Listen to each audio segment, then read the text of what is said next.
So over the course of my incredibly short time here, I spared no expense to try and uphold Canada's value within animation history. For as much as they work discreetly on foreign projects, they've always been a huge, large, looming presence within certain spheres of entertainment, from the works produced by the National Film Board of Canada to the independent studios. Canadian cartoons have been seen by the world far and wide and touched millions of people. And Oscars to boot. It goes without saying, but they've done a lot. But maybe that's worth re-emphasizing, because the public perception of this entire country's output hasn't always been in proportion to its significance and quality as a whole. It's amazing how a few fairly recent duds could spoil the entire mindset in such a pervasive way, especially since a lot of Canada's greatest hits were dished out when we were much younger. One that's commonly cited would be a show called Reboot, a fully CG animated creation coming out of YTV in the mid-90s. It's an important series with some explosive talent attached to it, and it laid the groundwork for other more successful projects, but surprisingly, it's not the first of its kind.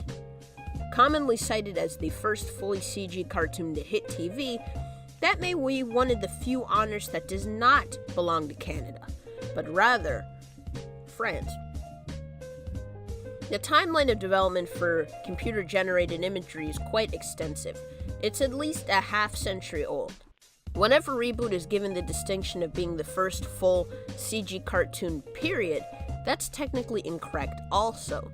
The first instance of CG lies in a vector animation made in Sweden. The sequence itself, aptly titled Rendering of a Planned Highway, was a rudimentary demonstration in and of itself, but its existence solidified a future for computer-generated imagery. The technology and its various experiences would continue to evolve throughout the 60s and 70s, but many of those projects were smaller compositions and weren't put out for mass consumption. It was only until the 80s when entertainment would begin to incorporate these advancements in exciting and innovative new programs. Throughout the decade, the use of CG effects, characters, and environment took the world by storm, but most of its development stemmed from talented and devoted individuals in North America and Western Europe. Two projects in particular from opposite sides of the pond had histories of extended development. 1980 saw the formation of the British collective, the Hub Form. It was composed of four members: John Grace, Ian Pearson, Gavin Blair, and Phil Mitchell, the latter two of which were previously known for creating the most widely seen CG characters up to that point, featured in the Money for Nothing music video.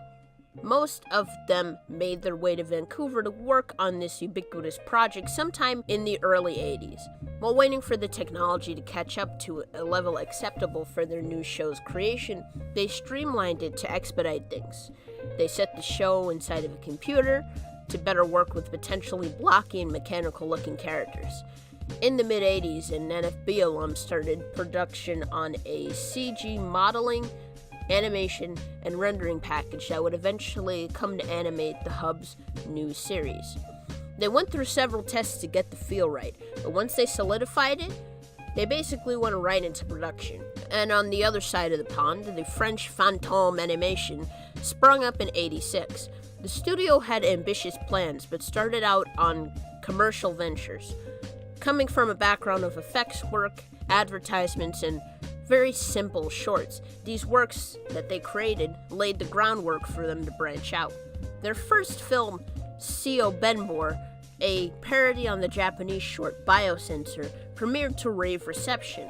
Aside from working on the sequel short, they eventually came to work on their first television series.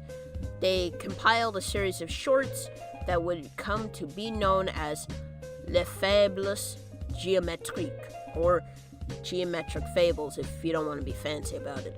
The title stems from the in-house style developed from simple yet bouncy geometric shapes.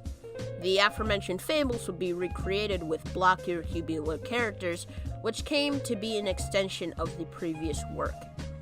As production on the fables slowly came to an end, development on a new, equally ambitious adventure began. Both companies had similar goals.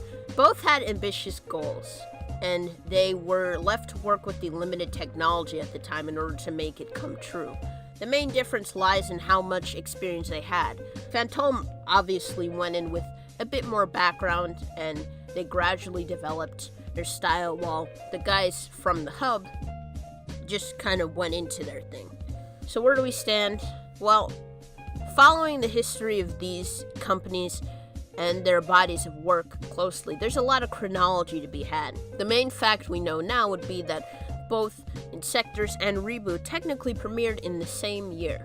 There isn't concrete notation for both premieres, so we'll only have to rely on external materials to find out who came first.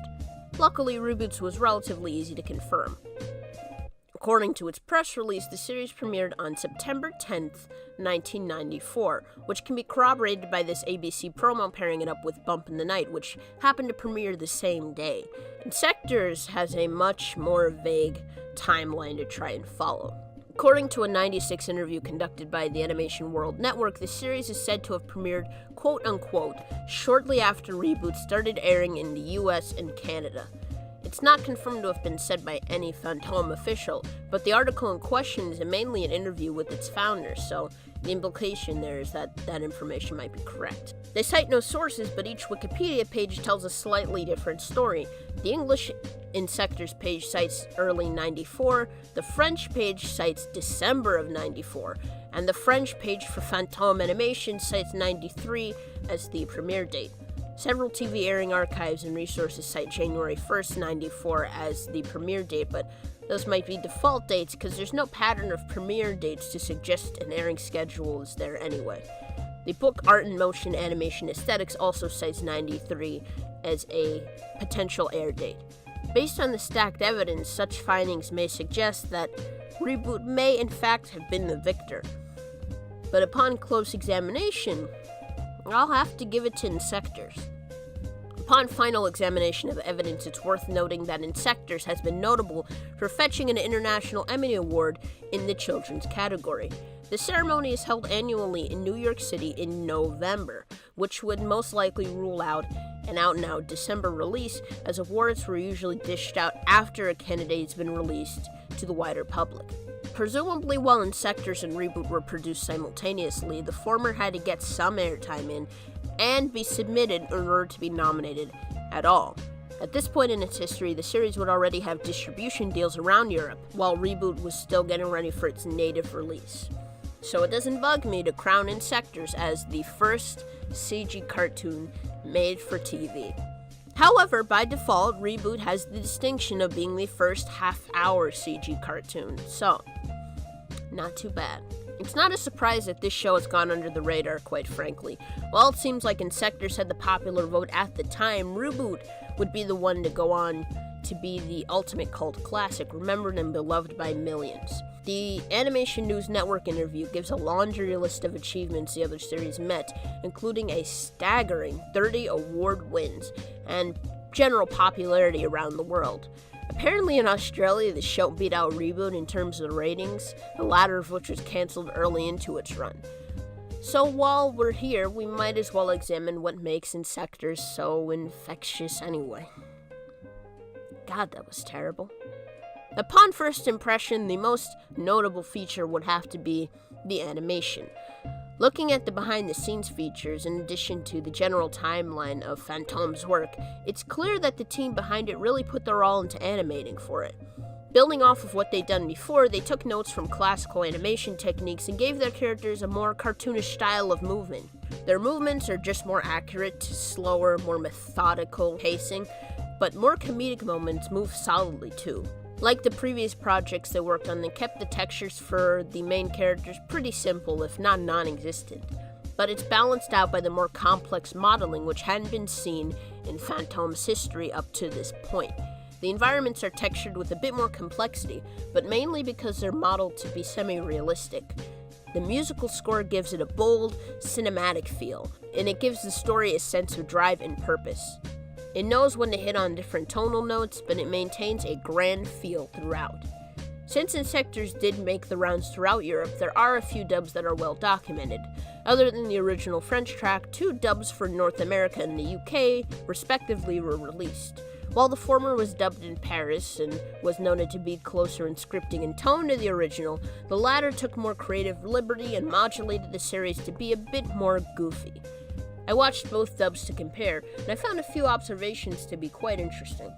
The UK dub had more vocal diversity to its range of characters. The bugs seemed to have different regional accents independent of their moral alignment. Despite this, I think their collective vocal qualities match up to the original more often than not. Their actors' deliveries usually land, even in the face of the lip sync not always being articulated well. Believe it or not, the more exaggerated reads not only fit the personalities well, but they seem to be closer to the original voice work as well. The North American dub gives its characters more traditional voices, which aren't bad but aren't as standout as the other dub. The delivery can get a bit rushed in pockets, but it's delivered pretty naturally overall. Of course, the delivery can be attributed to the closer match in dialogue to the French track. It's also seen in the lip sync, which isn't as tight. Despite the UK dub's good coverage of vocal range, this dub's actors may have covered the characters' personalities a bit better. In general, I think the UK dub, which appeals to me more for the goofier tone, fits the more expressive animation, which trickles down into making the characters a bit more lively. The American dub is definitely still admirable in its more faithful rendition of the story, and it utilizes some excellent talent you think you've never heard before but have been secretly lying in wait. This video was really fun to do research for. Just scrolling through the chronology of either series was fascinating, and it's nice to find another underrated gem that's more important than it lets on. I think both series should be relevant names within CG animation history, but I'm glad at least one of them got recognition. Full disclosure, I've never been a fan of how Reboot looks, but at the time it was the best and almost singular competition out there. Even later on, it was going up against things like this. So, with things like this, you can't really get any better than Reboot, right? Both of these series' histories are invaluable to the history of CG animation and simply can't be held a candle to, no matter how many disastrous reboots try.